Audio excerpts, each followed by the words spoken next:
may have missed my name. I'm Bobby Diggs, First Vice President of the NAACP. And I'm going to tell you, man, I'm heartbroken. I am heartbroken. And I appreciate everybody being here today. It means a lot. It means a lot. I appreciate you. You know, Mr. President Turnbull called me and asked me to coordinate this. I had no intentions of speaking. But I tell you what, I was sitting at home Wednesday night, and I'd seen several videos of George Floyd's death. I was sitting at home Wednesday night, and somebody sent me a video, one I'd never seen before. And in that video, it depicted that the police officer still had his knee in his George's neck, and he was dead. He was dead, guys. And an ambulance rolled up. And out the back of that ambulance, two police officers. Not paramedics, not EMTs, not nurses, not doctors, two police officers with guns, bulletproof vests. And that disturbed me. So one of them come over to George and put his fingers on his neck and checked his pulse. And he was already dead, and they knew that. But anyway, when he did, he told the police officer, I guess, that he's dead or whatever. So the police officer finally took his knee off his neck, and guys, they just pushed him over like a rag doll.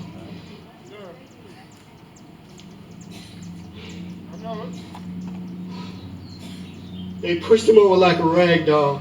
They put the stretcher on the ground and just drug him on the stretcher, on the pavement. Now, I was okay up until that point. But I'm going to tell you, when I saw that, I almost cried the rest of the night. No one deserves to be treated like a dog. In these days and times, no one deserves to be treated like that, guys. No one. Y'all excuse me. I'm sorry, but y'all just excuse me and bear with me. You know, George Floyd death, it should be a wake-up call. Yes. For Lawrence County, Yes. for Alabama, for the United States of America, for the world. And on the contrary, I think it is. I think it is, guys. I think it is. If that video or those videos haven't touched this, you may need to reevaluate yourself. Right. You need a reevaluation. If that didn't touch the core of your heart, something is wrong. Something is wrong, guys. I don't care what color you are. Something is wrong if that video did not touch you. And I know these are some tough times. These are some tough times, and I'm struggling, guys. I have been struggling ever since that happened. But you know what? Tough times don't last. But resilient people do. Yes. In Lawrence County, we are resilient. You know why I think we're resilient? Because we're here today. Yes. We're here today. That tells me that you have love for your fellow man. That tells me you want to end racism. That tells me you want a change. Yes. That's what it tells me. And when you change the way you look at things, the things you look at change. We have to change our mindsets. We have to change our attitudes. We have to change our personalities. We've got to change, guys. We got to change. And that's what it's going to take for each and every one to come together, a change. You know, I've heard the slogan, I've heard it today. All lives matter. I want to rephrase that. All lives should matter. All lives should matter. But when it comes to black lives, why is there an exception? There's always an exception when it comes to black lives. Always. Why did it have to be an exception for George Floyd?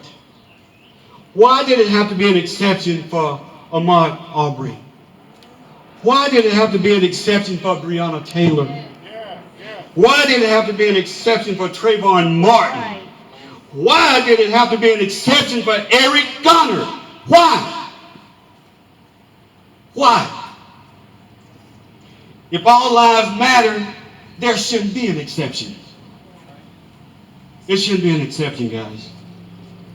You know, this whole thing, it scares me. It scares me to death. Simply because I am a black man. That's why it scares me. Obviously, I was born black. One day, I'm going to die black. But I don't want to die because I am black.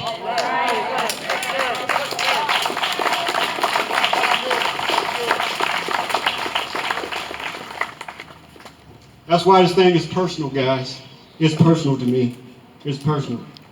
And I know a lot of you all feel our pain. I feel our hurt. I know you feel our hurt. But you'll never understand our pain. I was always told, you never understand another man's pain until you walk in his shoes. You never understand another man's pain until you walk in his shoes. It's personal to me because I have a black son. My son is in law enforcement. He's in law enforcement. And we talked Thursday night. And I told him, I said, son, I said, if you ever see injustice, if you ever see someone being treated wrong and don't do anything, don't say anything, you become a part of it. You become a part of it. You become a part of it. And he said to me, he said, Daddy, he said, you don't have to worry about me doing that. He said, that's one thing you don't have to worry about. He said, because there's two things. He said, once I go home and I take off that uniform and I go back out in the streets, I'm just another black man. All right. And the same brutality can happen to me. Somebody can put their knee in my neck just like it did George. It scares me, church. Guys, I'm sorry, I'm a preacher, so I said church. Y'all excuse me. Y'all excuse me. I'm sorry. But it's scary out there. But you know, as long as we continue to pray and support each other, things going to get better. It's going to be a change. I promise you that. And I'm going to close with this. A news station called me yesterday, and they asked me for an interview on Monday morning. And they told me that they wanted to talk about what's next for racial equality. And I'm asking you all, what's next? When we leave here today,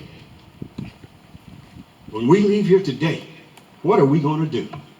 Are we going to go home and just sit in our homes, in our comfort zone, and do nothing? What are we going to do? What are we going to do? What are we going to do? And as I was last night, as I was entertaining that question, by the time I got started, my daughter called. My daughter, she's an attorney in the U.S. Air Force. She's a captain. And she said, what you doing, Daddy? I said, entertaining a question. You know, I got an interview Monday morning. I'm entertaining a question. She said, what's the question?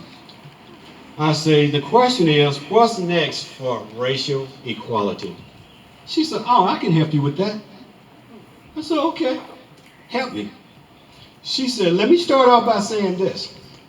She said, Daddy, George Floyd death is going to change America. It's going to change some things. I said, what do you mean by that? She said, for the first time ever, the Air Force has actually spoke out against racism. For the first time ever.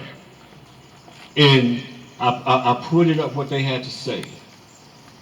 It said, the Air Force admits persistent and consistent racial bias against black airmen. They have finally admitted it. And she said, not only that, she said, the top general in the Air Force, this was a white guy, and the second in command, which is a black guy, they went on Facebook Live for 2 hours and talked about racism. She said, Daddy, that has never happened. That has never happened. So that is an indication that things are going to change. She said, you know, we got talking points now. We're actually having dialogues, Daddy, about racism. She said, I haven't been in that Air Force long. She said, I'm into my 4th year. And she said, I have witnessed all kind of injustice. I have. She said, and I have reported it. She said, you know what they do? They sweep it under the rug. She said, but Daddy, this time is different. This time is different. They're talking about it. We're having a dialogue about it. And she said, our dialogue is, we've got to call out racism for what it is. That's right. This is the dialogue the Air Force is having. She also said that calling out racism has to be a new norm, guys. Just like this coronavirus is going to bring on a new norm, calling out racism has to be a new norm. It got to be. It must be.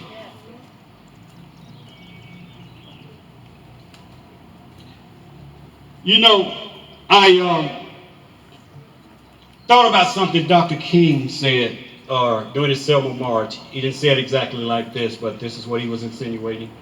He said, racism must wake up the conscience of America in order for America to change.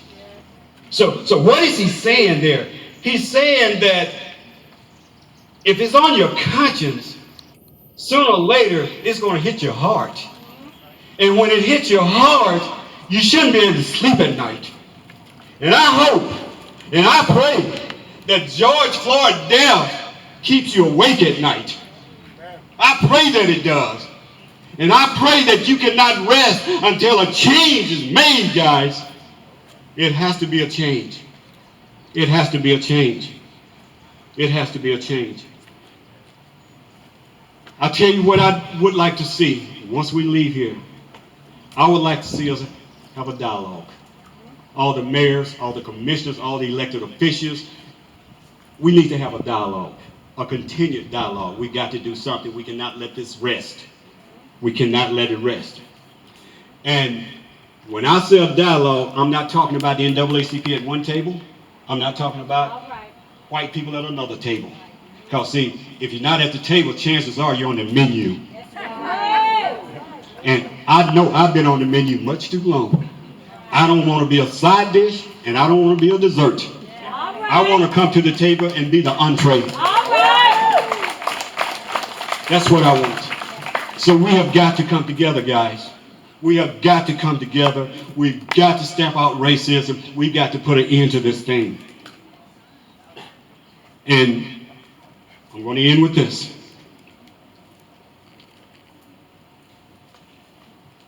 We can't have a quick fix. We can't just talk about it. But it has to be a solution that says black lives are no longer an exception. When we reach that solution, this is when we can say all lives